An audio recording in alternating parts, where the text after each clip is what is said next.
registered their intention to make some interjections. Ma'am Gina, yung mga senator judge naman po magtatanong sa inyo. First to register is Senator Pangilinan. You may proceed, sir, when you're ready, and you have 2 minutes.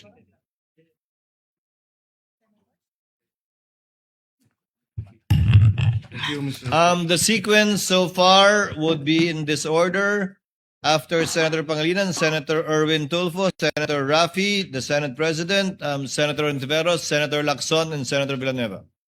Thank you, Mr. President. Magandang hapon, Ginang G. na Acosta. Sabi niyo kanina na kayo ang disbursing officer at yung paglipat niyo ng pondo kay La Chica ay na-disburse ninyo ang pondo. Tama? Na-disburse ko po kay Colonel La Yes. Chica, Your Honor. Pag na-disburse ba ang pondo, ibig sabihin, hindi na ito pondo ng gobyerno? Halimbawa, bumili kayo ng supplies. Na-disburse yung supplies, na-disburse yung pondo, binayaran yung supplies. Pag nabayaran na yung supplies, hindi na yun pondo ng gobyerno, tama? Pag nabayaran na yung supplies, hindi na pondo ng gobyerno, tama? Pero ang supplies po, Your Honor, is property na po ng gobyerno. Hindi, yung pondo ang pinag-uusapan. Pag nabayaran na yung supplies, yung pondo na nailipat, yun yung disbursement. Tama? Ibig sabihin, yung paglipat ng pondo kay La Chica, disbursement ba yun? O yung paglipat ng pondo mula kay La Chica sa supplies o medicines, yun yung disbursement? Ang ibig sabihin ko po, yung pag-disburse ko ng pera kay La Chica po, yun po ang disbursement ko, Your Honor. Okay, so pag disburse, ibig sabihin hindi na wala ka nang tungkulin dun sa 125 million na nilipat kasi na-disburse mo na.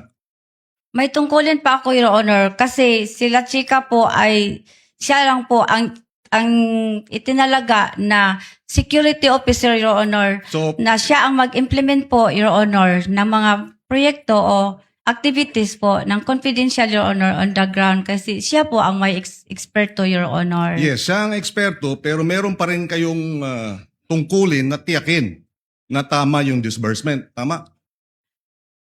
Yes. Meron pa rin akong Yes, tungkulin, yes. Your Honor, kasi ako man ang accountable officer, Your Honor. Exactly. So, nung nilipat nyo kay La Chica, sabi nyo wala kayong alam doon sa pag-confidential fund expenses. Hindi ba? Sabi nyo. Kasi po, values confidential operations, siya po ang eksperto. Kasi po, may alam, siya po ang may alam, Your Honor. Confidential po yun, Your Honor. Wala akong alam. So, paano nyo babantayan yung disbursement kung wala kayong alam dun sa paggastos ng confidential funds? Pag sinabi nyo wala kayong alam, paano mo matitiyak na yung sinabit sa yung affidavit dahil wala kayong alam, malalaman nyo na tama ang gastos?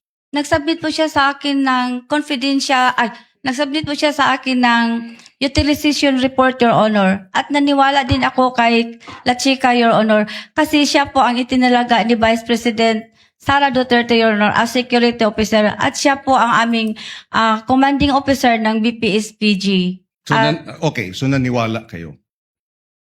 Pero kung nakuha yung pondo at dineposito sa bangko, personal account, hindi nyo alam yon, hindi po ba?